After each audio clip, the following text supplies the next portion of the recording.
This entire military is one cohesive, dedicated force. And the threats to our nations, they don't sleep. They're watching our every move. Iran, Russia, China, North Korea, ISIS, Al-Qaeda. They may be watching this right now. Our military should not be mistaken for a cable news gab-fed show. We don't care what you look like. We don't care who you voted for, who you worship, what you worship, who you love. It doesn't matter if your dad left you millions when he died or if you knew who your father was. We have been honed into a machine of lethal moving parts that you would be wise to avoid if you know what's good for you. We will not be intimidated. We will not back down. We don't want war. But if you want war with the United States of America, there's one thing I can promise you, so help me God. Someone else will raise your sons and daughters.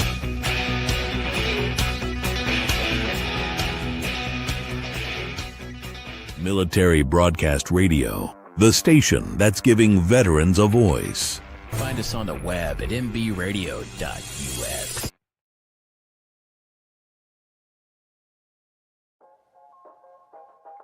Welcome to the From Pain to Purpose radio show. I'm your host, Eva Fulton. In this show, we explore the incredible journeys of resilience, healing, and transformation. In each episode, we will sit down with individuals who have faced unimaginable struggles and turned their pain into power, heartbreak into hope, and their challenges into meaningful change and finding new purpose in life. Through candid conversations and inspiring stories, we will uncover how pain, whether emotional, physical, mental, or spiritual, can be the catalyst for profound growth and a deeper sense of purpose. So if you are looking for motivation, insight, and real stories of triumph over adversity, you're in the right place. Let's get started on this journey from pain to purpose. Let's give veterans a voice through Military Broadcast Talk. Hey, welcome everybody. Happy Saturday. Today is Saturday, February 7th, the year of our Lord 2026. Welcome. Gosh, we're already in the second month of the year.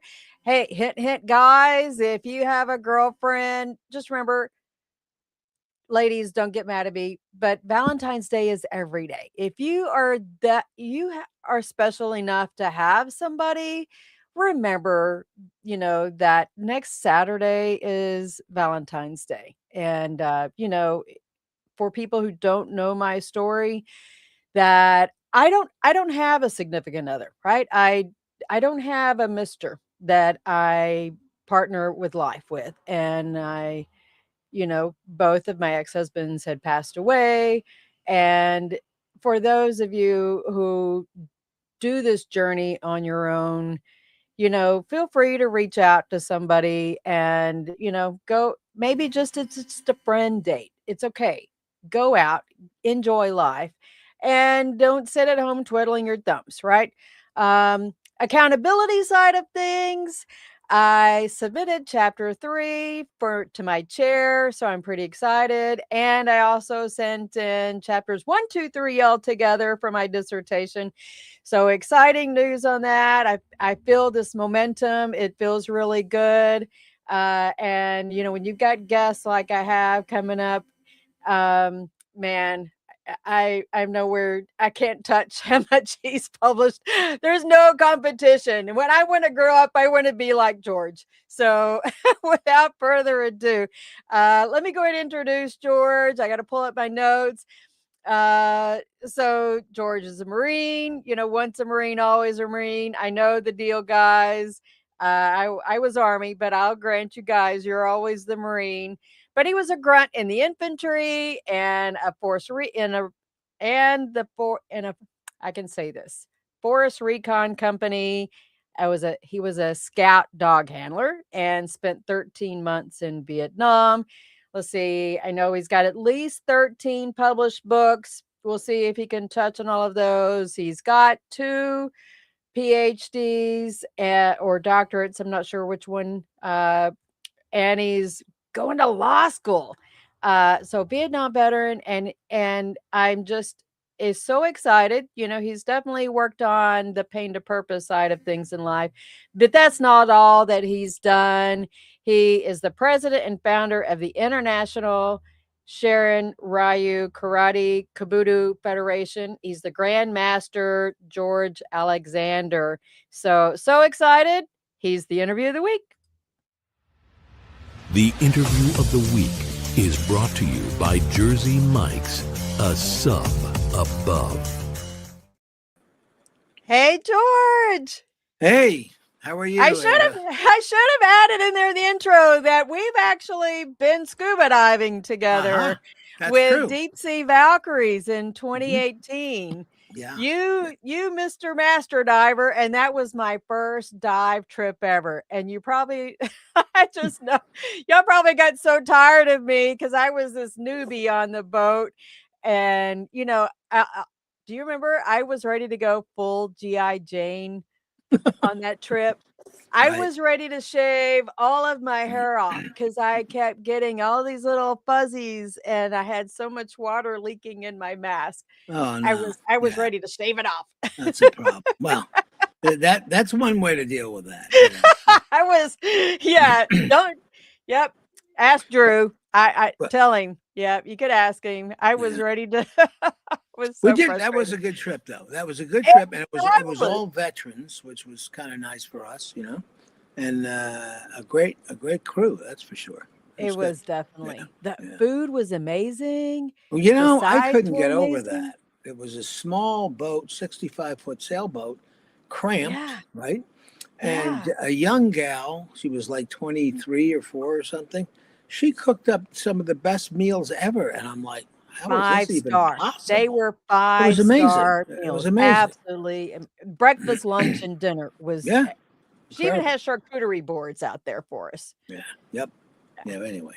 Okay. So we have a lot to cover. I was so yeah. excited that you agreed to come on the show. Mhm. You've had some health challenges. Of course, I've had health challenges too, but I was just Yeah. so excited that you had come on. Well, thank you. And so the health challenges, yeah, they fixed me, so I'm good. Yay! So yeah, so I, my plan for this year, New Year, like you mentioned something about the New Year. I'm gonna stay in Honduras for a while and do some diving there. That's some incredible diving. I've been there a couple times before. Gonna do that. And I don't know if you mentioned this or not, but yeah, I am a scuba instructor. So Silent Ocean Scuba is our outfit that we teach from, and gonna do I have that. the website I'm going to share for folks too. Okay. So how was the weather? Oh, it was. You mean in Honduras or here? No, for it's too cold right now to go scuba diving. Yeah, though, right? it's a bit chilly. Unless you've got like an 8 mil skin or something. Well, I do have a heated pool.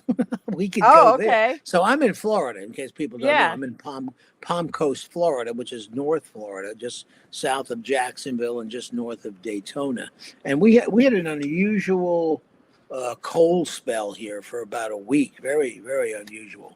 But now it's in the 60s. It's going to be 70s next week, and then it'll be back to 80 again. And so we'll be jealous. Good. Yeah, we woke up. Good. It was like 9 degrees this morning in Maryland. Whoa. Yeah, with it feels like -2. I think is what it. Man, woo. Yeah, I can't handle that. I lived upstate New York for a while, and so I know what the brutal winters can be like. So enough of that.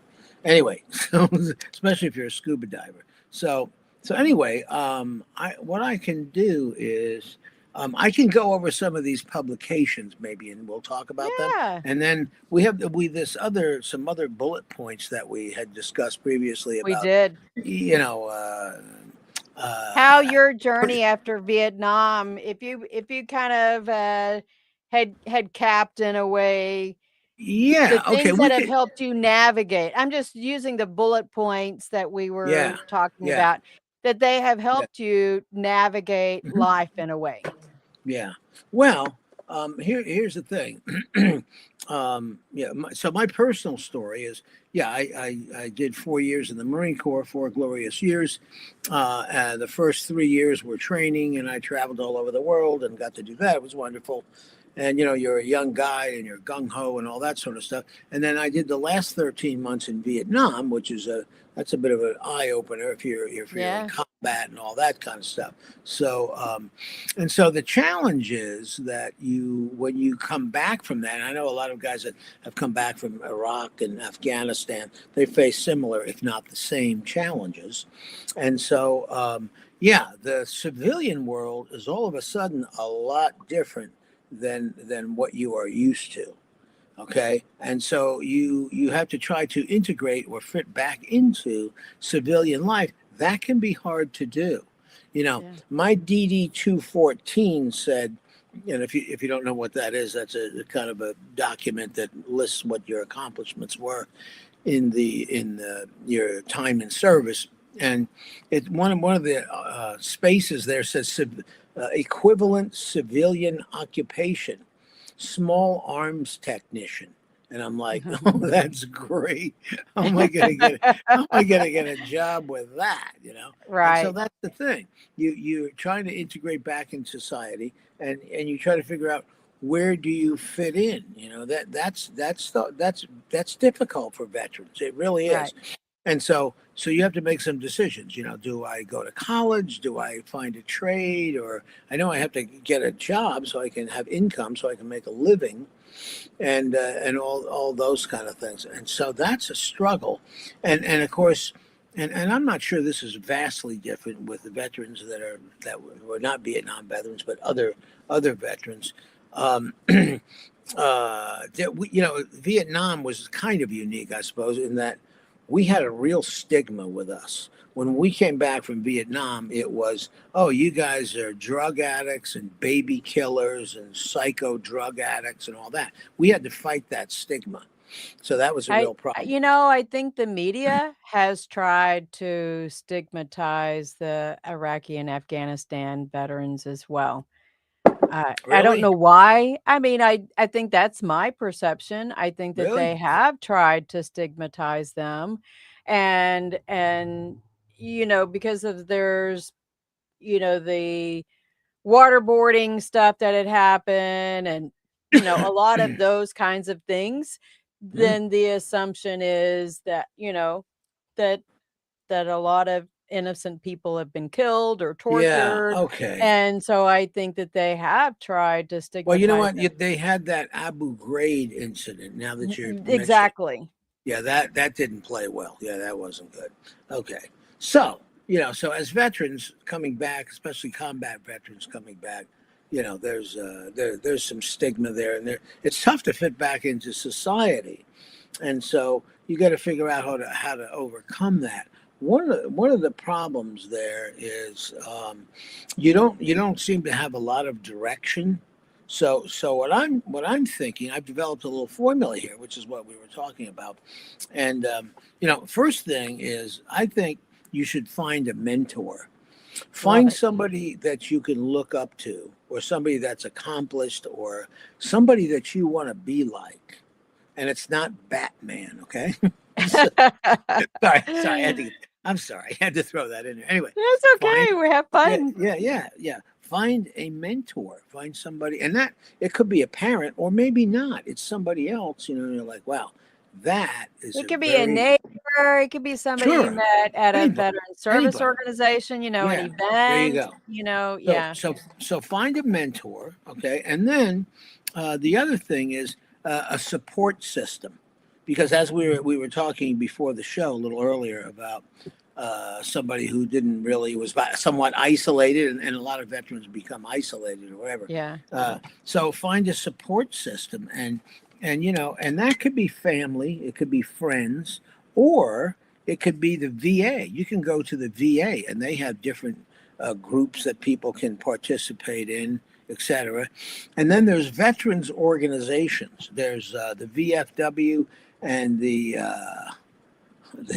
American Legion. Legion. I was going to make Yeah. Anyway, so AMVETS, you get yeah. DAV, the list goes on. And there's a lot of women veteran groups too. Women Veterans Interactive, Women Veterans of America, the list goes on. Right. So yeah, that's a way to do that. And I didn't have any of that. I had to kind of figure it out on my own, which I did was too. which was difficult. That was difficult. So yeah, you're just stumbling through the darkness, really. Excuse me, that's not good. So there are other things available to you to do that. So I hopefully if that falls on somebody's ears that is listening and needs some help or direction or guidance or whatever, there is a way to do that. There is a way to get that. And then the third thing I've got is goals. Establish some goals. And these are just, you don't have to necessarily be a veteran to appreciate this, but Right. And just some life goals, kind of establish some goals. One thing is perhaps vocational goals. What do I want to be? What do I want to do? And that's a hard question for people. It's like, I don't know what I want to be. Yeah. I'm I'm not even going to say how old I am, and I'm not sure who the hell I want to be yet. Okay, that's obvious, right? So, It's not obvious. I think you've enjoyed experimenting. Oh, listen, I'm not saying I didn't have fun. Yeah, no, that's one Okay. of the things I think that I love about you is that your brain is still working, and that's, Yeah. that's exciting. That is Seems to exciting. be. So one of the things, a personal life lesson on this is that, vocationally, yeah, you may find yourself in a job that you really don't like or this or that, and you're like, oh my God, I just have to get up every morning and do this job again. That's kind of misery, especially for Yeah. veterans. That is misery. So what I think the advice there is to back up and see what your passion is. Your passion, if you can do it, not everybody can do this, right? If you can find a passion that also becomes your vocation, and what's the expression? You'll never work a day in your life, that type of Right. thing. So yeah, if you can do that, you're going to be a lot happier. That's for sure. Yeah, and Makes it doesn't perfect have to be. Yeah, my thing was academics, but also martial arts. So I spent my whole life in martial arts since I was 12 years old. I was fortunate enough to have a dad who had been in the Army Air Corps in World War II. I know it's hard to believe I'm that old, but anyway, he was an officer in the Army Air Corps in World War II, and he learned something what they called back then combat judo. They didn't really have karate in the United States at that time, or jujitsu or anything else, right? So he had combat judo, which was a sort of a self-defense, military hand-to-hand combat situation. So that's what I started with when I was about 12, 10 or 12, something like that. And and then I just had a passion for that. I saw that and said, how cool is that? I can wear white pajamas and jump around and do that stuff. That is really, holy cow. That floats my boat. I gotta do that. Okay. And then, I just kind of stayed with that, ever since. Went to Japan a number of times and all that kind of stuff. So anyway, Is that kept you? that.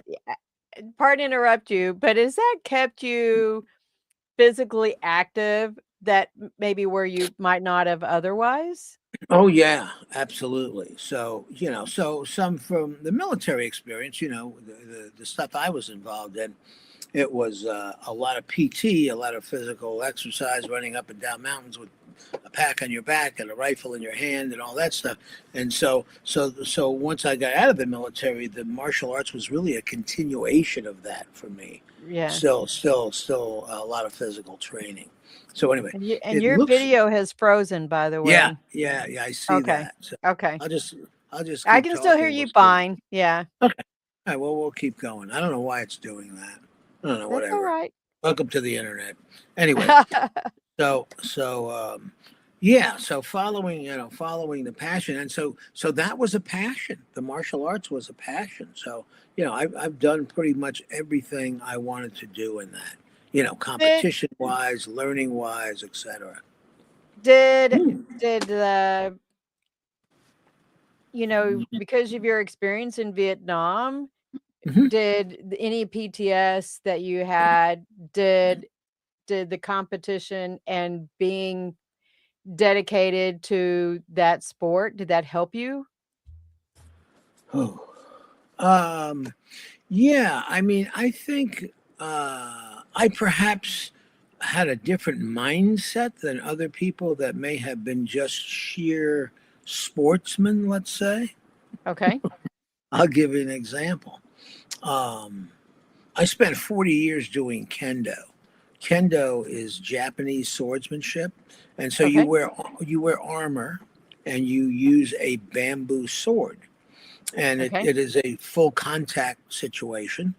And the thing I like about it is you can literally bash another man in the head as hard as you can, and it's perfectly all right. It's I acceptable. There was a movie I think I saw on Netflix or Amazon Hmm. Prime where the guy, I think this was Vietnam era. No,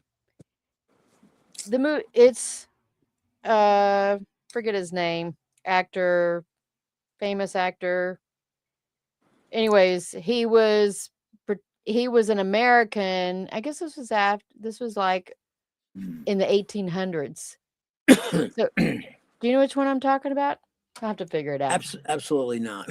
so so anyway, um, I'll I think I Google it know. while you talk. I think I know what you're talking about. But you're talking about maybe Shogun, something like that. It might have Anyway, been, yeah. yeah, yeah. So one thing that that affected me, I guess, was in competing in kendo. Um, I considered it a life and death struggle. This not isn't just, oh shucks, I lost, or oh shucks, he scored a point on me or something like that. No, my mentality was, if I lose, I'm dead. So it's kind of scary, right? A little bit of scary. This is not normal. Okay, I know that, but it served me well. I can tell you that. Oh, because even though it was pretend, you mentally understood that if you lost, if it had been for real, I'd like be it dead. replaced it, you would be dead. Yeah, So you play acted it, but as if it was real. exactly. Yeah. Got it. Got it. And so that helped me a lot. So anyway, that That that's makes just kind sense. of a that's just kind of a personal thing. But so anyway, so yeah, I pursued the martial arts and did a lot of did all kinds of competitions and things like that, and still doing it to this day. And so that's good. And then another way to channel, so to speak, some of this stuff is I wrote a book on my Vietnam experiences, and there are like 1,000 books on this, right? Mhm. There are a lot of books. I just clicked me trying to get my face back, but it's not working too good. Oh well. Anyway, so um, so It's all one right. book that I'm gonna share the screen of well, since we don't have you on, I'm Mhm. gonna share the screen of some of your list of books. Okay, all right, all right. So go So ahead, keep talking. yes, okay. So the first one I wanted to talk about was, I wrote a book about the Vietnam experience, my personal experience, and like I said, there's 1,000 books on this. But this stuff is kind of a catharsis, right? Is kind of what it is. So by doing this writing, you're kind of getting it out. It's therapy for you. Yeah. It's therapy. So this one, I don't see it yet. Anyway, so this one is the Nam, the One Marine's Journey During the Vietnam War. That's what this book is about. And so you found all the martial arts books. I don't see the other one, but anyway.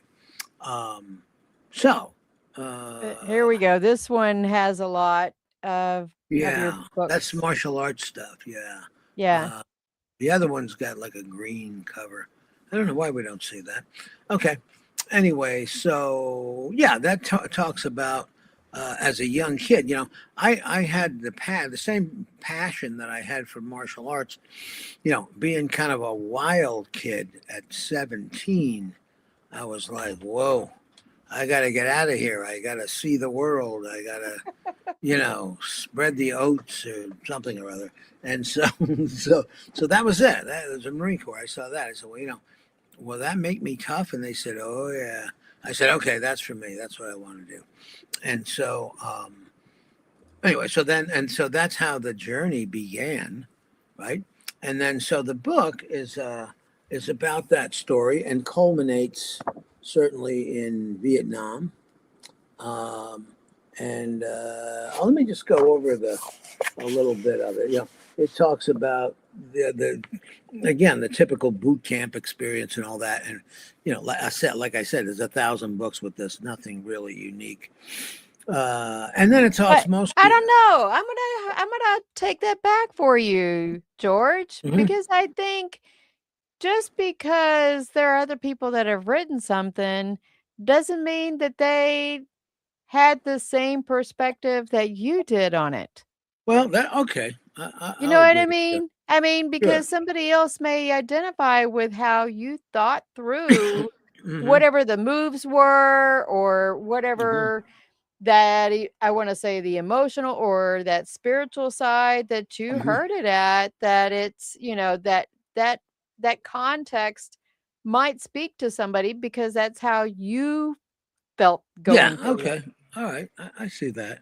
So, so the book talks about the Vietnam experience type thing and talks about certain things that I did, which is like I ran patrols along the DMZ because the NVA were infiltrating to get into South Vietnam. So the company kept 3 patrols in the field at all times. And that was to detect enemy forces coming down is kind of what that is. One of the things during the course of that, and there's a couple of things I'll mention. So one of them was we had to do a hydrographic survey of what's called the Gio Linh River. That river was on the east side and flowed from North Vietnam into South Vietnam. And so they had intelligence from aircraft overflights and aerial photographs. And so they wanted to know, how deep is that river? Can the NVA, can they sail barges down there with supplies and rockets? Because we were getting rocketed all the time. And anyway, so we got on a helicopter and we got inserted with our dive gear. We got to the river, and the river was about 2 inches deep. Oh, really? That's 2 inches with the dive gear. So that's my one combat dive. It's 2 inches, 2 inches deep. Okay, so that was okay. So that was good. That's so humorous. And then there was a forward base there called Con Tien, and that was basically the North Vietnamese on one side of the DMZ and us on the other, and it was an artillery duel, and we had a joke. Hey, you can get 3 Purple Hearts in one day here. That was, and of course, if you got 3 Purple Hearts, you could go home. You're not allowed to get any more than that. So that was kind of a joke. That was a little younger picture there. Okay, I know, right? Yeah. So their whippersnapper there. Yeah. So that was an artillery duel. That was a scary place. You wanted to get the hell out of there as fast as you could, which we did. We would leave there at 0:30 to get out of there, so they couldn't see us walk out, and then we would get into the jungle and do our patrol and all that kind of stuff, and then we would engage, and so the whole thinking about the force recon, what force recon means is reconnaissance for the landing force.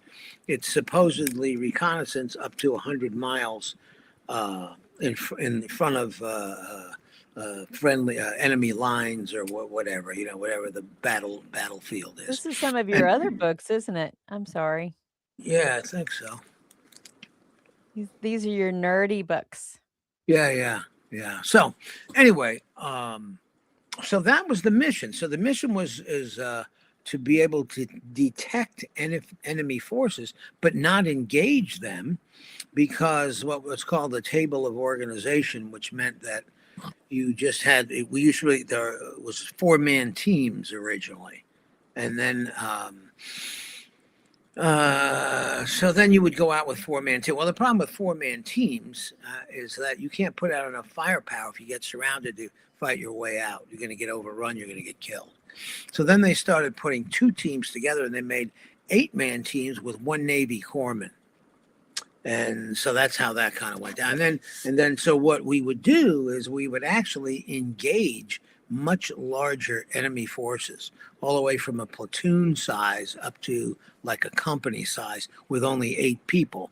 And so, and the way that would happen is we would call in artillery on them, or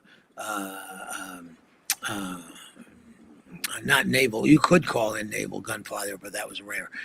Mostly artillery and fixed wing, which would be napalm and 250-pound bombs. Well, this would irritate the hell out of them, and they'd start to figure out where we were after about a day or two, and they come after us. And usually by day 5, we would be surrounded and have to fight our way out. So it's not a very good scenario. But that was a way that the U.S.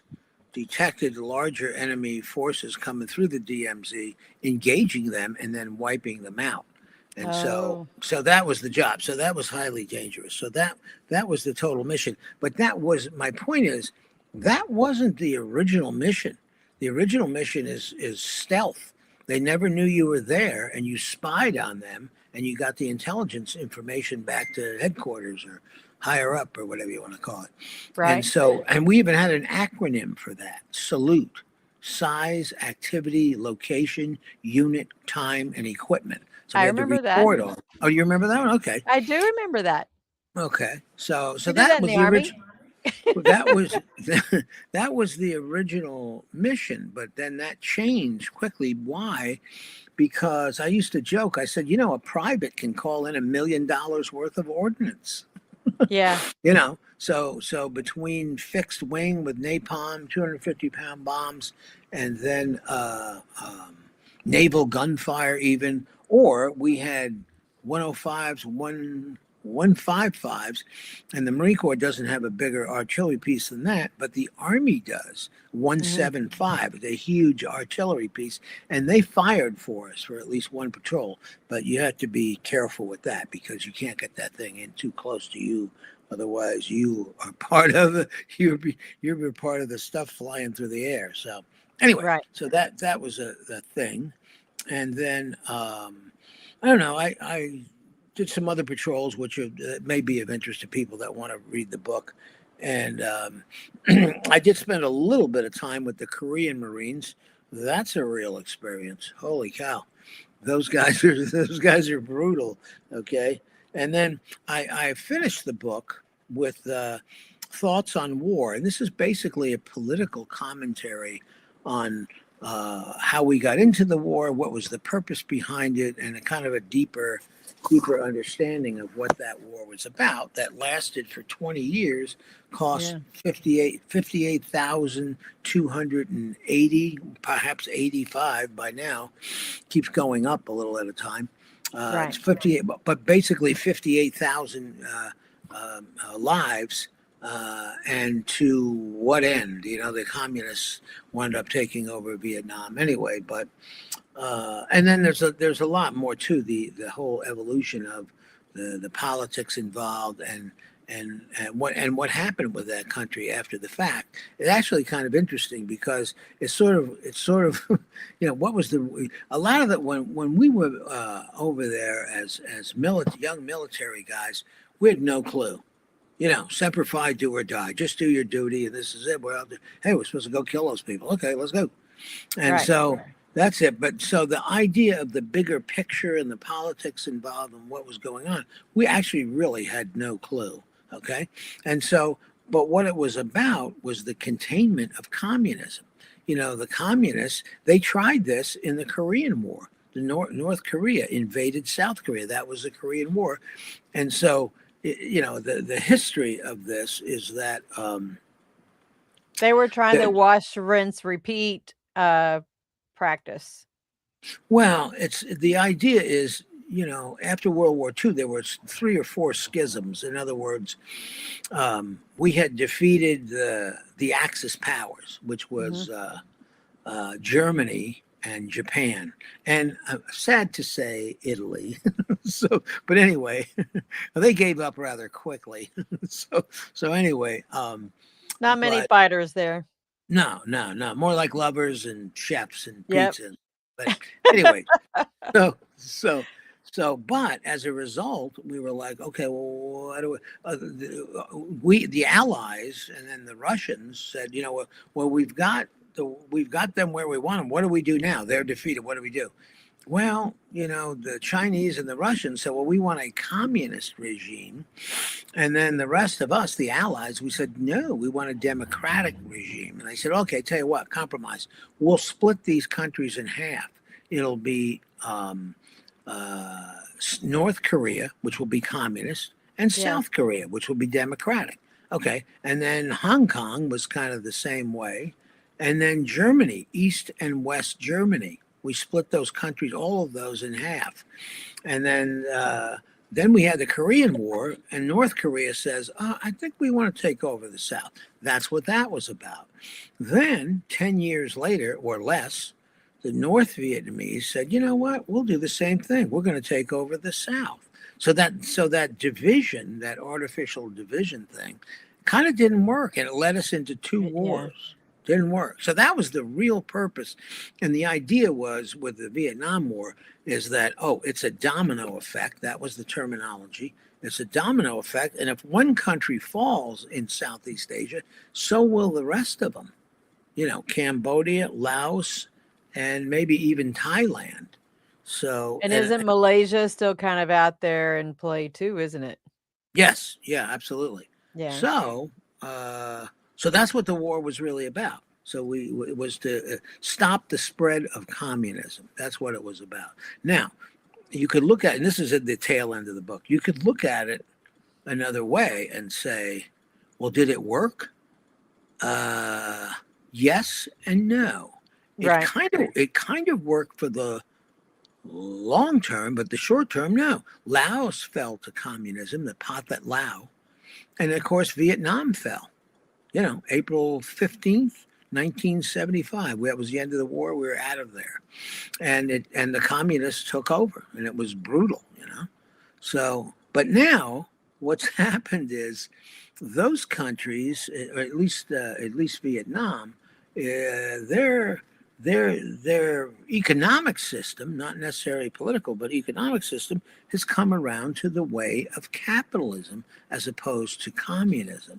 So it's like, what? And I know. But China's taking over Hong Kong, though, right? Aren't they? Yes. Yeah. I mean, I saw that they are normalizing all of the Hong Kong laws to the rest of the way of China because they just can't keep them separate anymore. That's it. You got that right. So so that's why there were a lot of protests in Hong Kong. So I think it was 1997. The British turned Hong Kong back over to China. Is what happened. And of course, everybody was in a panic and hollering, oh no, we're going to be communist? Wait a minute. This is a financial center in Asia. Right.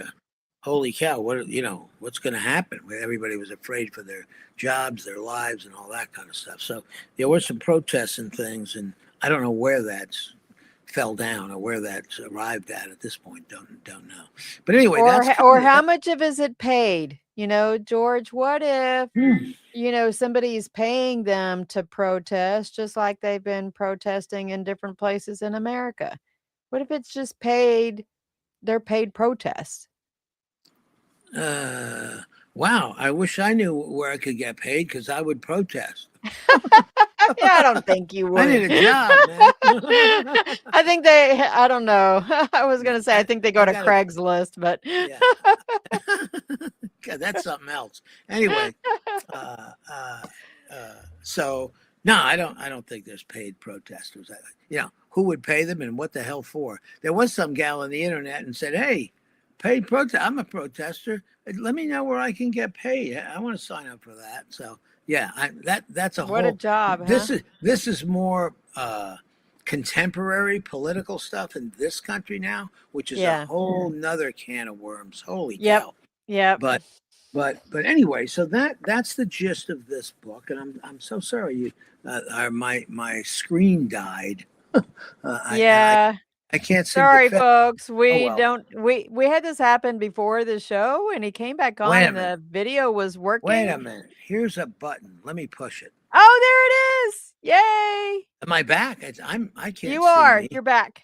Oh, and you're live. hello. You're not frozen. There we go. Okay, Yay. good. That works. That's amazing. All right. So what book? Okay, show us again what book. The Nam. That was the book called The Nam. Yeah, The Nam. The Nam. One Marine's journey during the Vietnam War. Boom. Okay, so that's all that. That is all that. So you know what made this different is that there are some unique experiences in here, and there are the political commentary that we just went through, and I think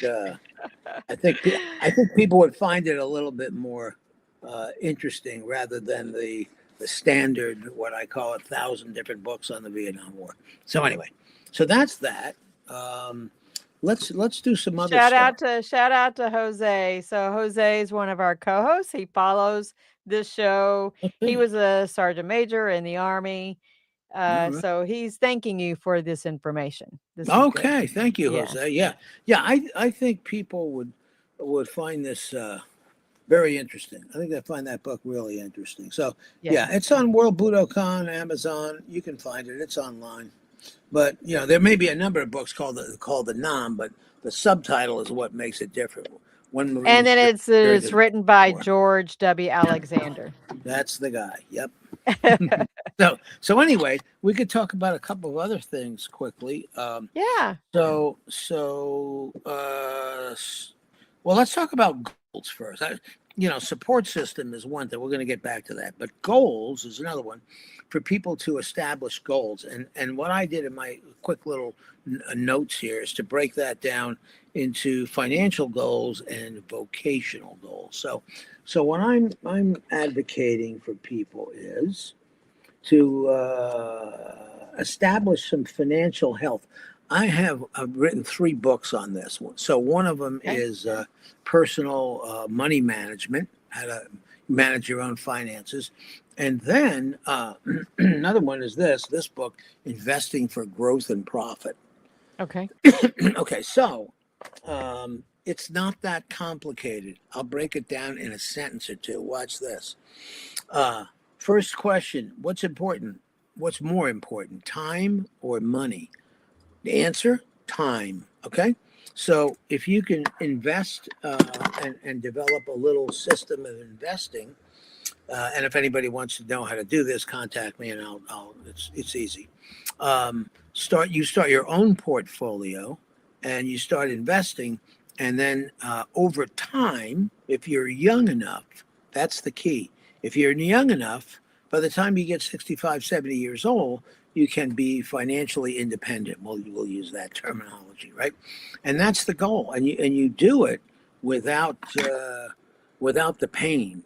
So in other words, you let's say you get some money deducted from your paycheck every week, a certain amount, or every 2 weeks, whatever it is, and it goes into your portfolio automatically. You never miss it.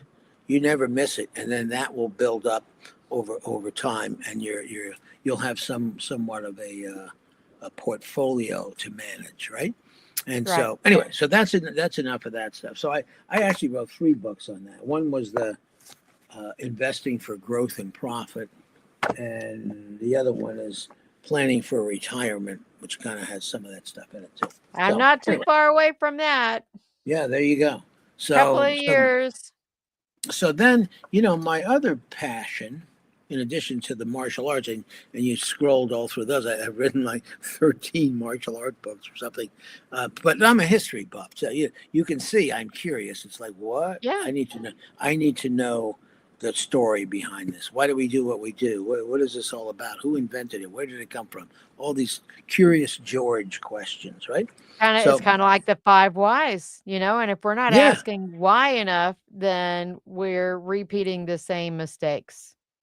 Yes. Yeah. And another book that I did, because I have the scuba diving passion, which I got into as a kid. Just to preface this quickly, my parents moved from New York to South Florida when I was 14 years old. So when I got there, I was like, oh my God, look at this. Of course, at that time, it was pristine, right? Yeah. Before everybody else moved. But anyway, it was pristine. And I was like, look at this tropical paradise. And I discovered scuba diving by the time I was 15, a year later. So I was already diving at 15 years old Wow. before I ever went in the military, right? So anyway, so I've always had a passion for that. And then I wrote this book as well. And you can see everything has got some military context to The it. tactical scuba diver course. Yes, yeah, that. So anyway, so those are some cool pictures, some cool guys, right? Have you taught in the military as well? Have you taught active duty military or? Yeah, I did. Not a lot, but some, because I was mostly, in the boonies doing the thing and on the missions and stuff like that. Mostly that. Jose says you are a jack of all trades. That's stupendous. Yes, that's why I love George. I'm like a serial killer. Stop me before I kill again. Yeah, I just No, can't no, stop. no. He's not even through yet, Jose. Wait till you Oh, hear man. what he's been working on lately. Oh boy. So anyway, so I wrote a lot of martial arts books, scuba diving. There's some other books too, like history books, and a lot of stuff on military and warfare. So I have another one. Let me grab this because I didn't have it in front of me here. Let me grab this book. Whoa. Okay. Folks, I just love that George has kept his mind going, right? That you haven't stopped. I haven't stopped, and I'm not watching the grass grow. And I don't plan. Yeah, I right. don't plan on. Here's another one. Japan's warrior nation. Yeah. This is all about World War II and how the Japanese got into it. Wow. Okay. And so some of that schism we talked about where they divided Vietnam, or not Vietnam, but Korea in half and all that, some of that East and West Germany, that was kind of a result of that. That's covered in here. And there's some psychology in here. There was an Army lieutenant colonel named Dave Grossman, and he wrote two books. One was called On Killing, and the other one was called On Combat. There you go. And he breaks down the psychology of all that very well. And once you kind of know that, you can apply it to all these other conflicts and things and make more sense out of it on an overall strategic basis and an individual basis. People that wind up with PTSD and why and all this sort of thing, So that a lot of that stuff is in that book, but and I don't know. So it's deeper stuff on the Japanese mentality. And another one, this is like a crossroads. So here we go again. There's like 1,000 books on Sun Tzu, The Art of War, right? But this one is tailored for the business executive. That's what that is. So it's using Sun Tzu's concepts, know your enemy, know yourself, and in 100 battles, you'll always win, those kind of things. And so that's what's in this book. So anyway, so that's a few of those. But yeah, I've just kind of everything that interests me, I wound up writing a book about it. But you have 2 doctorates also. Yeah, embarrassing. Right? 2. Yeah. No, it's not. So what are they in? What are your doctorates in? Well, one of them, the first one's in political science. And then part of that was studying Asian history. And and so that kind of generated those 2 books. Sun Tzu, The Art of War for the Modern Executive. And in fact, Japan's Warrior Nation is my dissertation. That's what it is. Oh, really? Yes. Yeah. So one doctorate is in political science, and the other one is like I had a whole nother life. Is a financial. So the other one is business management. Okay? So that's the one you were finishing up when we were scuba diving. I think you were. Yeah. You Yes, were that's right. working on it then. Yeah. Yep. Yeah, I got that done. And the dissertation on that one, which I haven't turned into a book yet, imagine that. That one is on leadership, transformational leadership, actually. Okay. That's what that book is about, or that's what the dissertation, which one of these days I'll make a book out of that.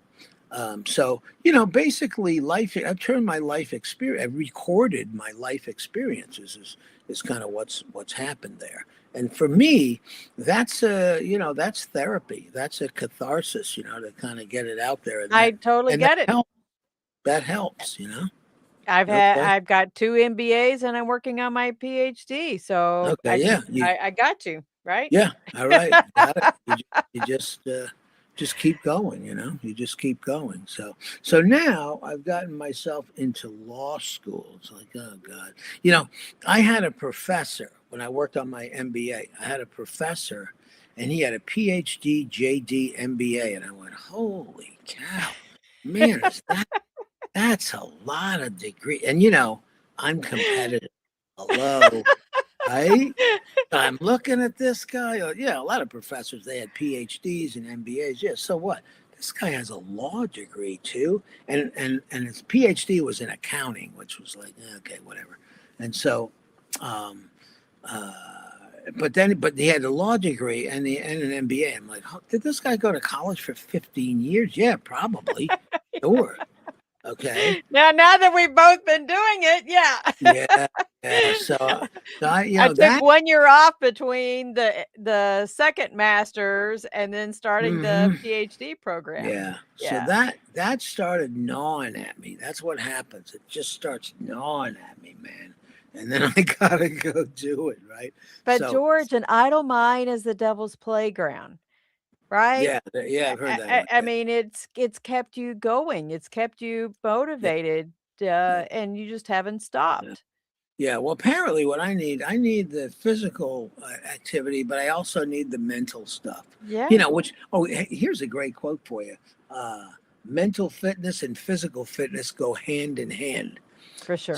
Socrates said that over 2,000 years ago. So, you hear that, Jose? His show starts in 8 minutes, and he loves doing fitness stuff. Yeah, okay. you'll have to go on Jose's show sometime too. Sure, I'd be delighted. So he's got the Motivated Mindset show.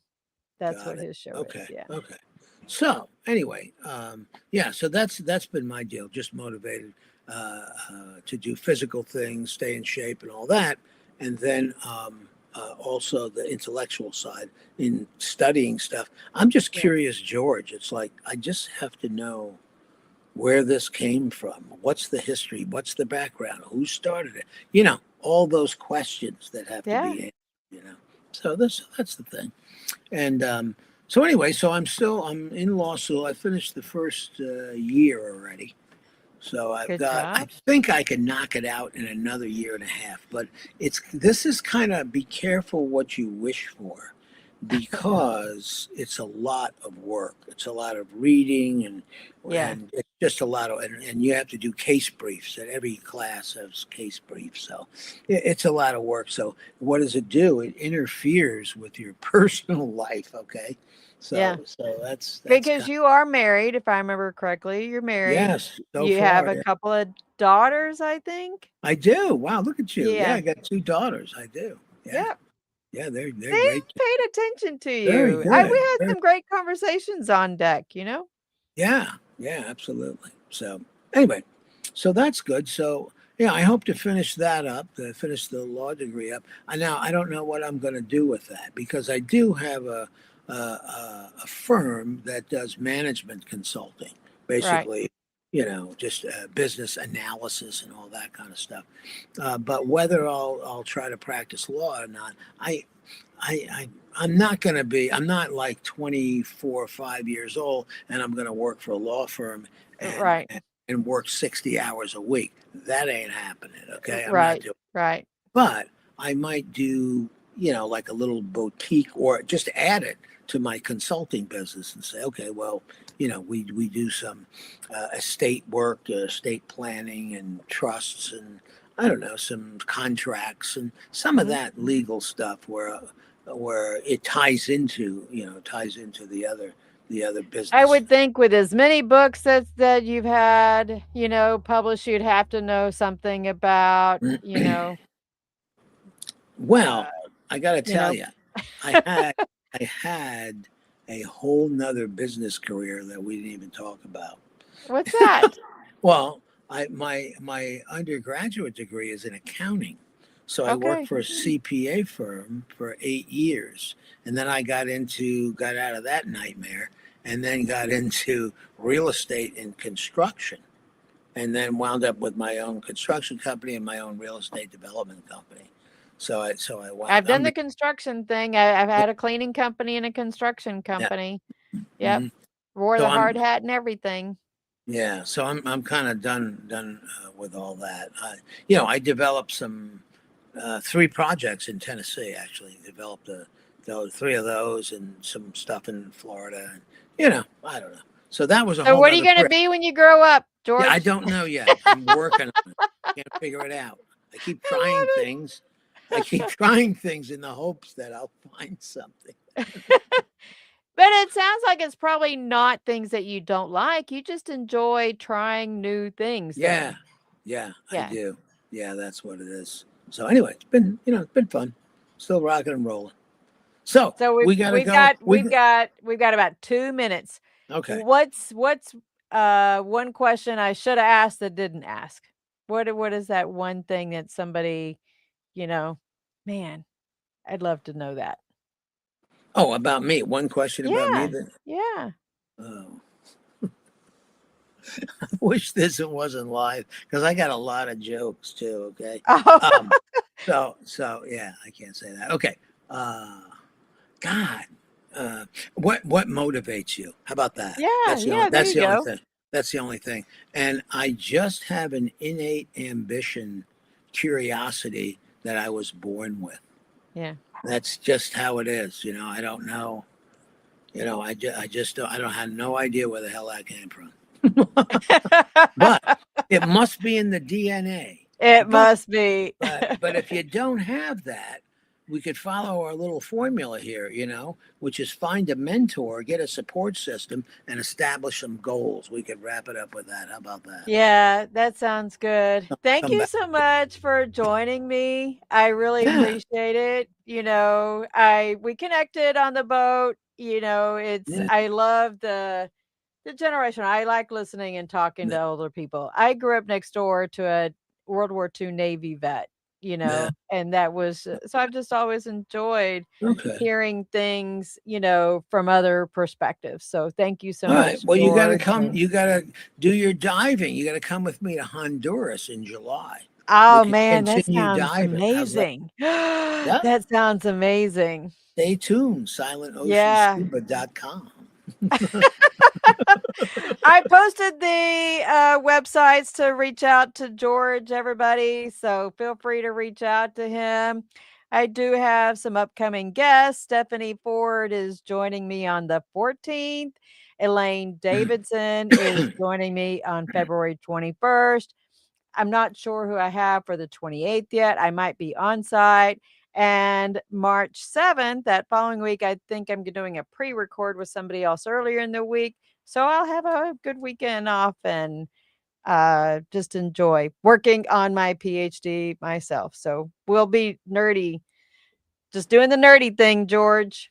Okay. All right. Well, listen, thank you very much. Thank you very much for having me. Of course. Well, we got to go, folks. Thank you all. Y'all have a fabulous week. Stay warm. And thank you for joining Military Broadcast Radio, giving veterans a voice. See ya. Bye-bye. Ladies and gentlemen, thank you for tuning in to Military Broadcast Radio. As we wrap up today's show, we want to remind you that the podcast of today's episode will be available right after we go off the air. So if you missed any part of the show or want to listen again, be sure to check it out. And remember, we're here to support and honor our veterans. Your stories and experiences matter, and we are committed to giving you a platform to share them. That's right. We're here to give our veterans a voice.